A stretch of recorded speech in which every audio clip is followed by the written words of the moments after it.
जय श्री कृष्णा। प्यारे दर्शकों, आपका स्वागत है हमारे चैनल कलयुग वाणी में। आज के इस वीडियो में हम जानेंगे कि क्यों भगवान ब्रह्मा जी को करना पड़ा अपनी ही पुत्री सरस्वती से विवाह।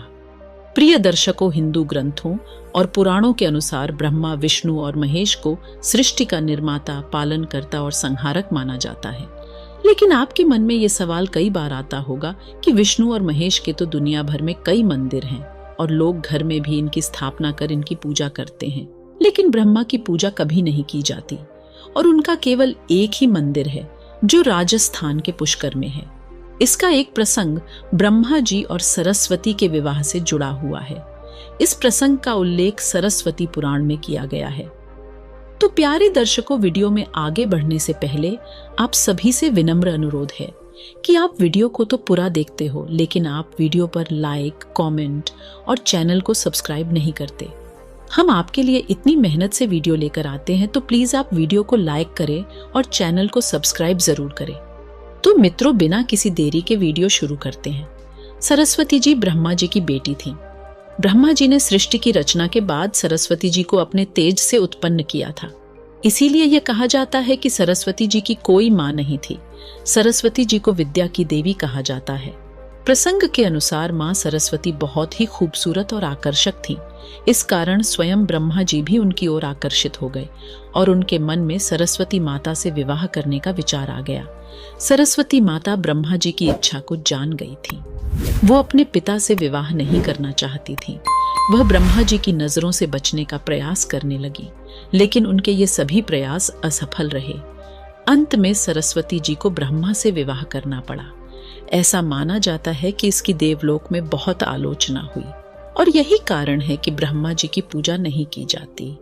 सरस्वती पुराण में कहा गया है कि ब्रह्मा और सरस्वती ने 100 साल तक जंगल में पति पत्नी के रूप में बिताया।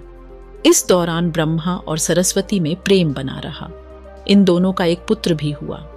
इस पुत्र को स्वयंभू मनु के नाम से जाना गया। अपने पिता के मंसूबों को सरस्वती भांप चुकी थी। यही कारण था कि वो उनसे बचने के लिए चारों दिशाओं में छिपती रही और अंत में सरस्वती आकाश में जाकर छिपी, जहां से उन्हें ब्रह्मदेव के 5वें सिर ने ढूंढ निकाला। बता दें कि ब्रह्मा और सरस्वती के विवाह को लेकर कुछ और भी प्रसंग प्रचलित हैं। लोग अन्य प्रसंगों को भी कहते सुनते रहते हैं। साथ ही अलग अलग प्रसंगों की सत्यता को लेकर अलग अलग दावे भी हैं। ऐसा कहा जाता है कि पृथ्वी में जन्म लेने वाला पहला इंसान मनु ही था और मनु ही सनातन धर्म, वेदों और संस्कृत भाषा का जनक था। अब अपनी ही पुत्री से आकर्षित होना और संभोग करने की लालसा रखने के कारण सभी देवी देवता ब्रह्मदेव को एक दोषी की तरह देखने लगे, जिसके बाद सभी देवगण महादेव के पास पहुंचे और उनसे आग्रह किया कि वह ब्रह्मदेव को अपनी ही बेटी के प्रति यौन लालसा रखने के लिए दंड दे। ये वाक्य सुनकर शिवजी अत्यंत क्रोधित हुए और उन्होंने ब्रह्मदेव के 5वें सिर को उनके धड़ से अलग कर दिया। इस बात का जिक्र शिव पुराण में भी किया गया है कि ब्रह्मा जी के पहले 5 सिर हुआ करते थे, लेकिन 5वें सिर को शिवजी द्वारा उनके धड़ से अलग कर दिया गया था। भगवान शिव द्वारा ब्रह्मदेव का 5वां सिर ही इसलिए काटा गया क्योंकि 5वें सिर से ब्रह्मदेव ने अपनी ही पुत्री सरस्वती से संभोग करने के लिए कहा था, जिसके बाद क्रोधित होकर सरस्वती ने ब्रह्मा जी से कहा कि आपका ये मुख सदैव अपवित्र बातें करता है और यही वजह है कि आपकी सोच भी विपरीत हो जाती है। भगवान शिव द्वारा ब्रह्मदेव के 5वें सिर को काटने के पीछे एक और कहानी काफी प्रचलित है। इसके मुताबिक एक बार भगवान शिव पार्वती माता को ढूंढते हुए ब्रह्मा जी के पास पहुंचे। अब जैसे भगवान शिव वहां पहुंचे, ब्रह्मा जी के सभी मुखों ने भगवान शिव का अभिवादन किया, लेकिन ब्रह्मा जी के 5वें मुख ने भगवान शिव का अभिवादन नहीं किया और अमंगल आवाजें निकालना शुरू कर दिया।